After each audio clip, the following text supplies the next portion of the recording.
The heat on planet Vorta was enough to fry your brain inside your helmet.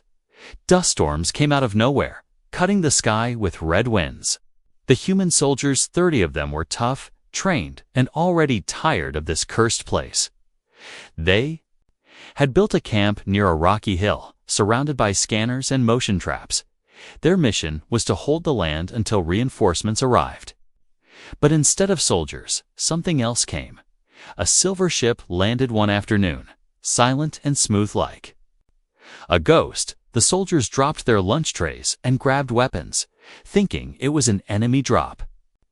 But then the ship opened. Then 3 tall alien women stepped out.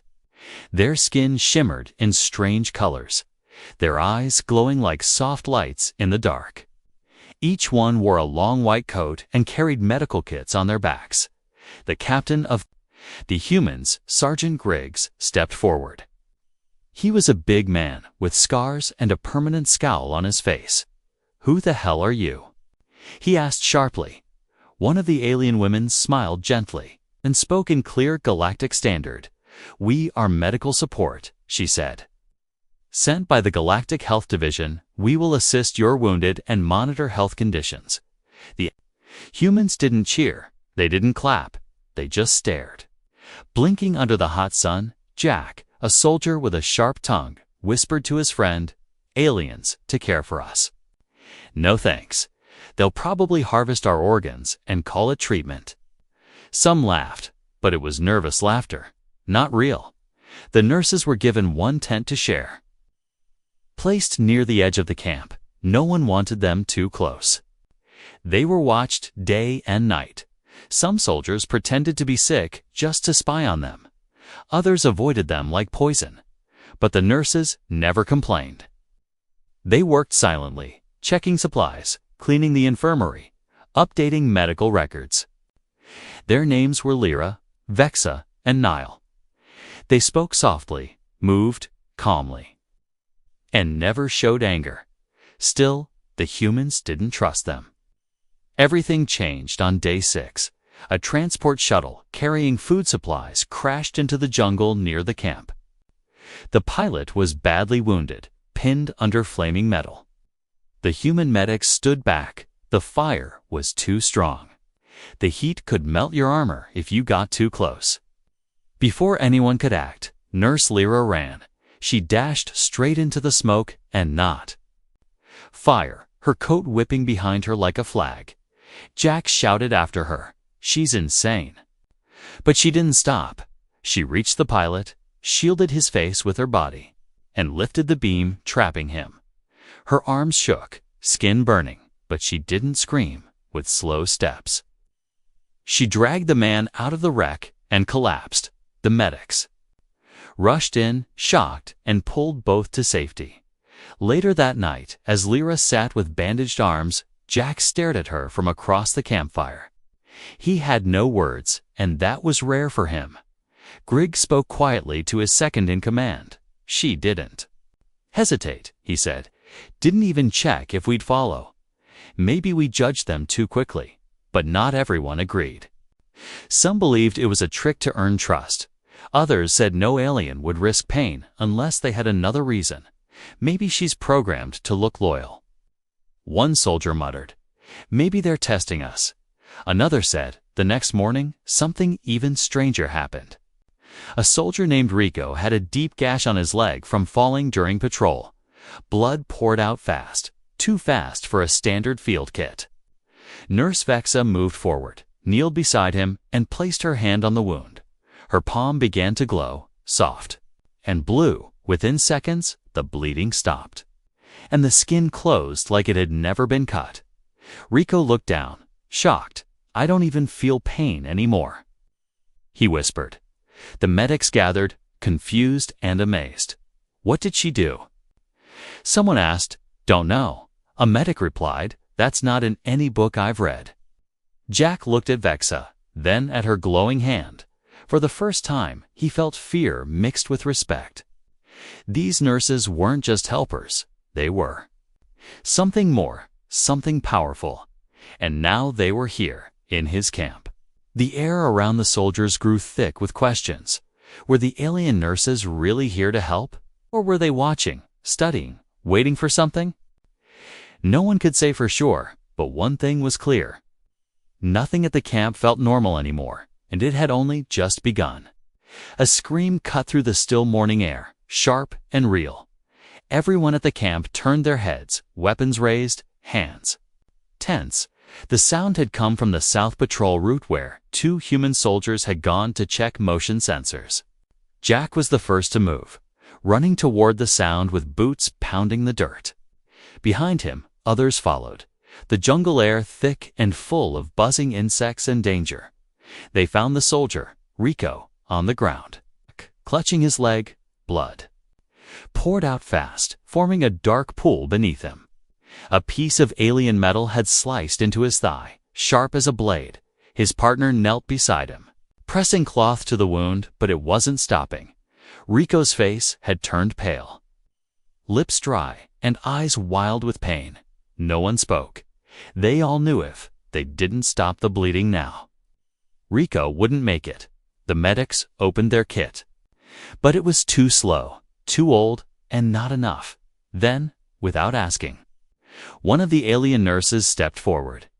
It was Vexa, her glowing eyes steady, her movements smooth like flowing water. Jack grabbed her arm, unsure, but something in her face made him let go. She knelt beside Rico and placed her hand gently on the open wound. At first, nothing happened. Then her palm began to glow a deep, calm blue, like moonlight underwater. Everyone leaned in, silent, watching with wide eyes. The wound began to change. The blood stopped pouring. The flesh started pulling together. Within seconds, the deep cut was gone, replaced by clean, unbroken skin. Rico gasped. Blinking in disbelief, he touched his leg, looking for the pain that had vanished. I don't feel anything, he said softly. One of the medics stepped forward, scanning the leg with a handheld device. No injury, no infection, no scar. The camp fell quiet. Even the jungle seemed to stop breathing. Jack stared at Vexa, confused. What was that? He asked. Vexa looked up at him with calm eyes. Healing, she said, as if it was simple, but it wasn't simple to the humans. It was shocking, impossible, and a little terrifying. No human technology could do that, not without machines, surgery, or time.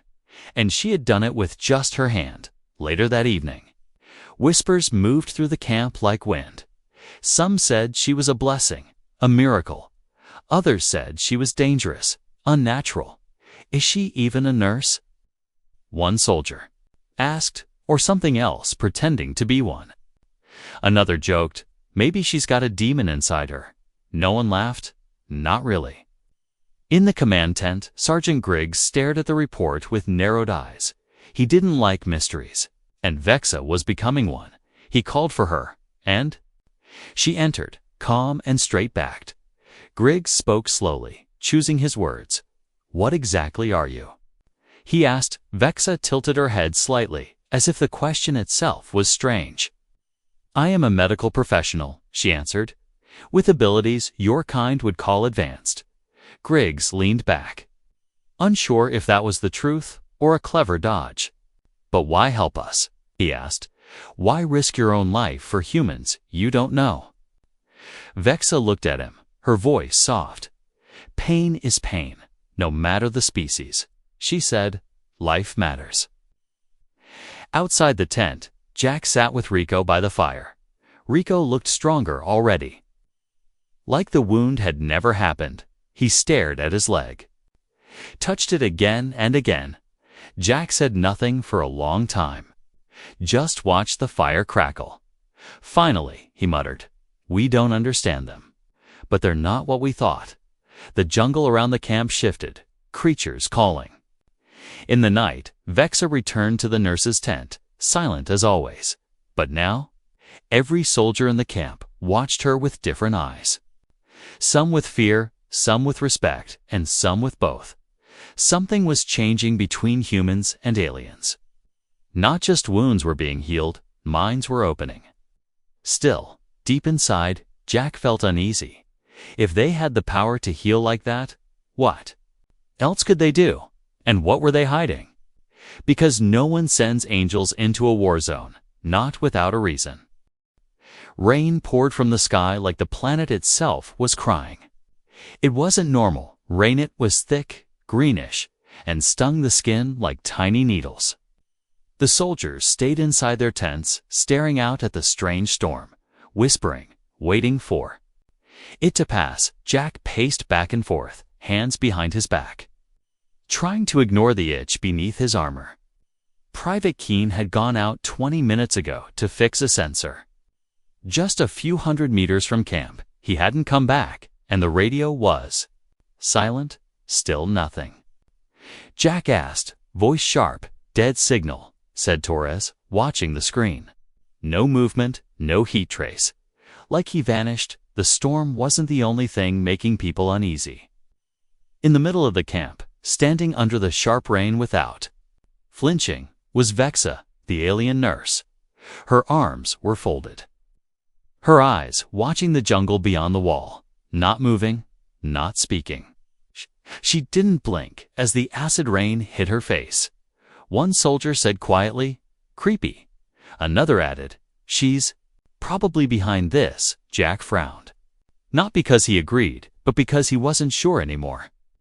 A week ago, he would have sworn aliens were just weird healers with glowing hands. But after seeing them stop bullets, fix radar towers, and freeze enemy soldiers with a wave, nothing felt simple anymore. Captain Briggs stepped out of the command tent, his face tight. "We need to find Keene," he said. "But this storm isn't letting up."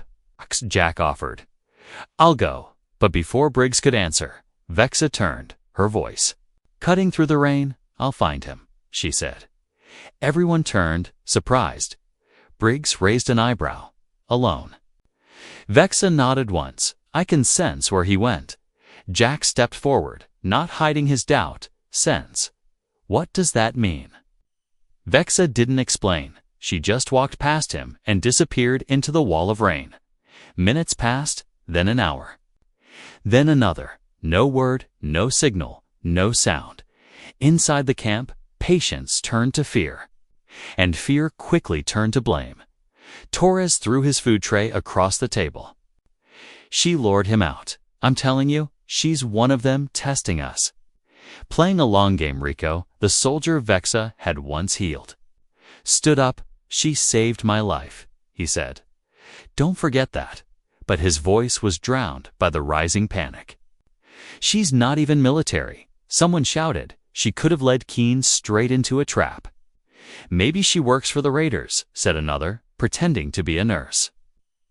Captain Briggs slammed his fist on the table, silencing them all. "We don't accuse people without proof," he growled. "Human or alien, still." Tension cracked through the camp like lightning. Just before midnight, movement flickered on the outer cameras. A shape walked slowly toward the gate. Small and hunched, soldiers rushed to the wall, weapons aimed, fingers on triggers. But as the figure stepped closer, they saw it was Vexa, covered in mud and slime, carrying someone on her back. It was Keene. Unconscious but breathing, his helmet cracked and body limp. The gate opened with a hiss, and Vexa staggered in. Dropping to her knees, she didn't speak. Just lowered Keene gently to the ground and backed away. The medics rushed in and checked him. No major injuries, just dehydration and shock. "Where did you find him?" Briggs asked. Eyes narrowed. Vexa looked up, her voice tired, trapped inside a sinkhole. Poisoned roots around his legs. No human scanner would have found him. The camp fell silent again. No one thanked her. But no one accused her either. She stood and walked back to the nurse's tent, never looking behind her. Later that night, as Jack checked the perimeter, he saw a small light glowing from inside her tent. He approached quietly and looked through the flap. Vexa sat alone, her hands covered in small cuts. Healing slowly. She wasn't sleeping, wasn't resting, just staring at her hands as if she wasn't. Sure what she was anymore, a healer, a weapon, a ghost in armor. Jack pulled away from the tent without a word. For the first time, he wondered what kind of war had shaped her into this. And if the humans didn't trust her now, would she still risk everything for them again? The rain didn't stop until morning, but long before the sun rose, something else had changed in the camp. They no longer feared what Vexa could do. They feared what might happen the day she chose not to. The jungle wasn't quiet that night. It was breathing, not like wind or animals, but something deeper. Like the trees themselves were alive. Watching, whispering, waiting, no one slept in the camp. Keen had been brought back alive, but still unconscious. And Vexa, the alien nurse who carried him back, had returned in silence. Not answering any questions, she walked into her tent, locked the flap, and hadn't come out since. Jack sat by the fire, helmet off. Staring into the smoke, he didn't know if he was angry, confused, or just tired. Tired of this planet, tired of mystery, tired of not knowing who to trust. A sound made him turn. The trees were moving, but there was no wind. The jungle beyond the fence swayed like something big was brushing through it. Jack stood slowly, gripping his rifle. Other soldiers followed his eyes, one by one rising to their feet. It wasn't just movement, it was coming toward them. Torres muttered, "If that's another patrol gone missing." "I'm done." The jungle cracked open, branches snapped, and shadows fell across the outer lights. But no beasts appeared, no raiders, no machines. Instead, it was her, Vexa, carrying someone else in her arms. The soldiers froze, weapons half raised. Breath caught in their throats. It was Keen again, but this time awake, barely. His face was pale, and blood ran from his ear. He clung to her shoulder like he'd been running from death itself. Briggs met her at the gate, eyes narrowed. "I just brought him back," she said quietly. "Now he went missing again." Vexa didn't explain. She just placed Keen down on the ground and raised her hands. "I told no lies," she whispered, but something followed him. The soldiers looked past her into the trees, but Jack stepped forward and noticed something strange. Keen's boots were covered in ash, ash that wasn't there before. "What's out there?" Jack asked, his voice low. Keen opened his mouth to speak, but only one word came out before he passed out again. Eyes, that single word chilled everyone. Not beasts, not traps, not machines' eyes. Briggs waved his men back, ordering scanners to sweep the forest. But nothing came up. No heat, no movement, no sound. Like the jungle had swallowed its secrets. That night, the alien nurses gathered in the shadows behind their tent. They didn't speak loud, didn't argue, only Alira's soft voice rose now and then, too quiet to be heard from the guards posted nearby. Rooney placed her hand against the ground. Jack, who was watching from a distance, saw her eyes widen, like something had answered her, deep under the earth. The next morning, Keen woke up, shaking and drenched in sweat. He didn't remember how he got lost again, only that he heard something whisper his name, and that the forest had moved. He said it with fear in his voice. "The trees opened for me. They wanted me to walk deeper. They knew my name." No one laughed, no one called him crazy, because deep down, they'd all felt the same thing. Something about this planet wasn't natural. It was aware. Captain Briggs called the alien nurses into his tent. He demanded answers, but all he got was silence. Finally, Alira looked him in the eye and said something no one wanted to hear. "This planet is not just wild, it's alive. You don't fight the jungle here," she added. "You survive it." Then she said something even worse, "and it doesn't like you."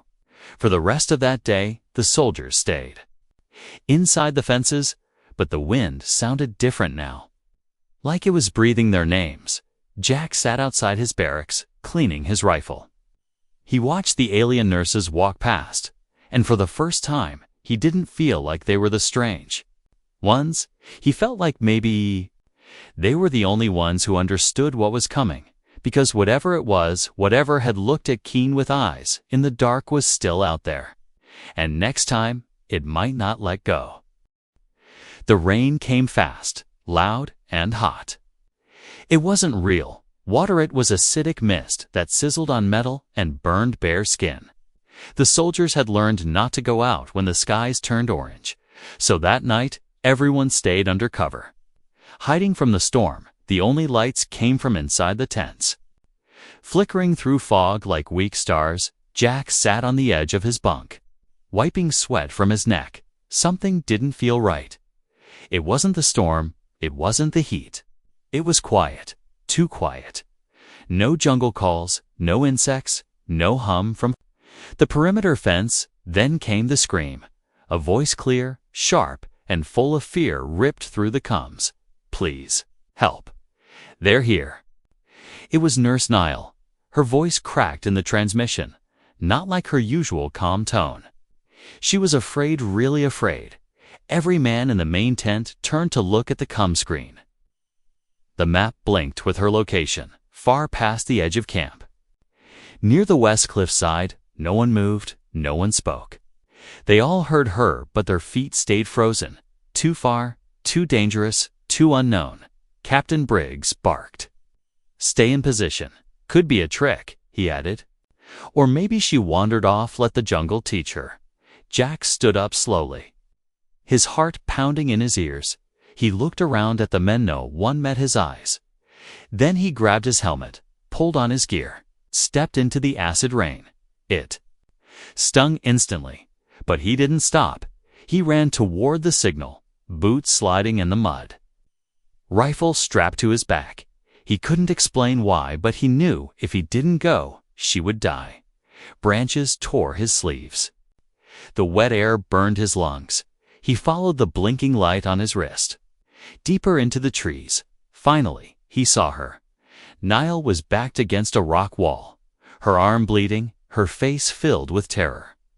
And in front of her, three creatures, tall, thin, and sharp-looking, like bones wrapped in black vines. They hissed, their mouths splitting sideways. Full of jagged teeth, they didn't move like animals. They moved like they were hunting for sport. Jack didn't think. He fired. The first creature dropped. The others hissed and turned to him. One leaped, claws out. Jack rolled and fired again, heat pulsing through his gun as the second fell. The third one ran, disappearing into the trees like smoke. The jungle swallowed it. Jack rushed to Nile, dropping to his knees. "Can you walk?" he asked. She nodded weakly. "You came," she whispered, voice shaking. "No one else moved, but you did." He looked at her arm. Mitt was torn open, but not deep. Still, she was trembling like a child left in the dark. He helped her stand, letting her lean on him. Together, they limped back through the jungle as the storm poured down around them. Back at camp, soldiers stared in silence as Jack returned with Nile. Briggs didn't speak, just watched with narrow eyes. Jack didn't care. He brought her to the infirmary and sat beside her until she slept. Later, as the nurses treated her wound, Nile asked Jack a question. "Why did you come?" He didn't have a clever answer. He just looked at her and said, "I figured if someone screams for help, someone should answer." That night, something shifted between human and alien. It wasn't trust yet, but it was the first real thread of it, and Jack could feel it tightening around his chest. Because saving one life doesn't end a war, but it changes how you fight it. And something out there in the jungle was still watching, still waiting. Whatever had sent those creatures wasn't done yet. And next time, it wouldn't just send three. The jungle stopped attacking, but the silence that followed felt heavier than war. For 3 full days, not a single creature crossed the outer sensors. No strange noises, no movement, no missing soldiers. But no one in camp believed it was over. It felt like something was watching from deeper inside the trees, waiting. And in that waiting, questions began to grow like weeds. Why were 3 alien nurses sent to support only 30 human soldiers? Why no guards? Why no weapons? Why were their medical skills so far beyond human understanding? Jack couldn't stop thinking about that night how Niall had used energy he didn't understand to stop a monster. She called it a pulse, but it felt like a weapon. Not just healing, not just support, but something more. Something military. Jack visited Vexa's tent while she was resting. Her hands still bandaged from carrying Kane through the jungle. "You weren't just sent here to heal, were you?" he asked quietly.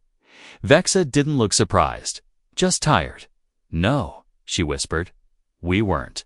Jack sat down, back against the wall, arms crossed. "Then why?" he asked. "Why lie to us?" Vexa looked at her hands, then up at the canvas roof above, because truth opens fear faster than wounds. She said, "Your leaders agreed to this," she added. "We were sent to observe your response to non-human medical integration." Jack raised an eyebrow. "That's it. Just to observe."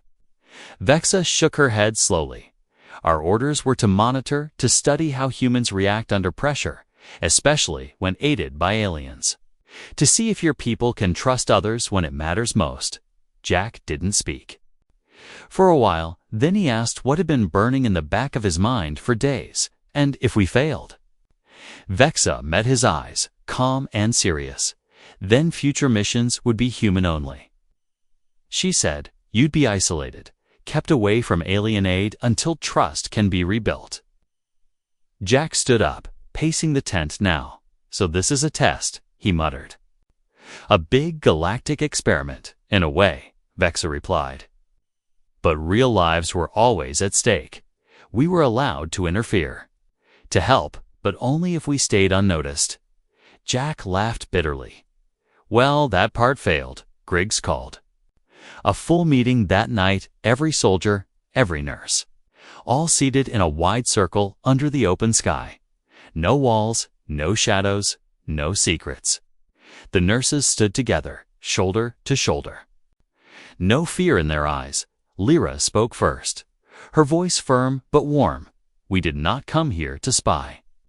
She said, "We came to learn and to help. But help means nothing if you don't know who's holding the hand."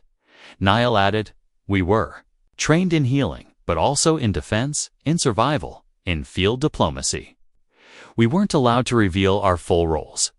Griggs looked around at his men, who sat silent and thoughtful. Finally, he spoke. His voice slow. "Do I like being kept in the dark?" "No," he said. "But you've saved our men," he continued.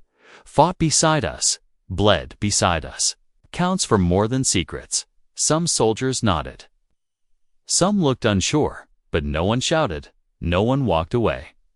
Later that night, Jack sat beside Lyra near the fire pit. She watched the flames, her face unreadable. "Do you still think we'll pass your test?" he asked, half joking. Lyra smiled, soft and tired. "I think you already did," she said. But deep in the trees, something opened its eyes, and the real test, one no one had prepared for, was about to begin. The message came during sunrise, a silent pulse to the nurse's implants. Unseen by any human, one line of data, short and sharp. "Mission concluded. Extract immediately." Lyra felt it first, like a cold wind blowing inside her skull. Vexa and Niall received it too, standing still for several seconds before quietly walking to their tent. Jack noticed the shift in their faces, the sudden stillness in their hands. Something had changed inside their tent. Lyra stared at the glowing text on her small wrist display. Her finger hovered over the reply button, but she didn't press it. "They want us to leave," Niall whispered, not surprised, just sad. "They said we've seen enough," Vexa added, her voice low. "But have they?" Lyra asked, her tone sharper than usual. Jack entered just then, pushing aside the flap without knocking. He looked at them all, then pointed at the scanner screen. "You saw it too?" he asked, movement again, but this time it wasn't one creature.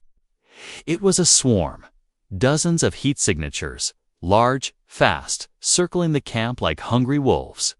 "We have to move," Griggs said. When Jack showed him the data, he started shouting.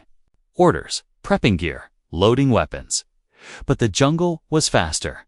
Before they could even finish packing, the beasts came, dark shapes crawling over trees, smashing through vines, long arms, glowing eyes, clicking teeth. The first attack hit the west wall, sending guards flying like toys. Screams filled the air, and red lights blinked across every sensor. Jack fired until his barrel overheated. Griggs went down with a slash across his chest. Niall dragged 2 wounded men behind cover, her glowing hands trying to heal and block at the same time. But it wasn't enough. The camp was falling. Lyra stood in the middle of it all, untouched, still calm. Then she closed her eyes. She reached inside herself, where something locked and forbidden had always lived, a gift they were told never to use without clearance. But rules meant nothing when lives were being torn apart. She opened her arms wide, and the air bent around her body. A ring of pale light expanded outward with a deep hum. The creatures stopped, mid-leap, mid-scream, then the wave hit. The energy pulse slammed into the swarm, not with fire, not with noise, but with pure force.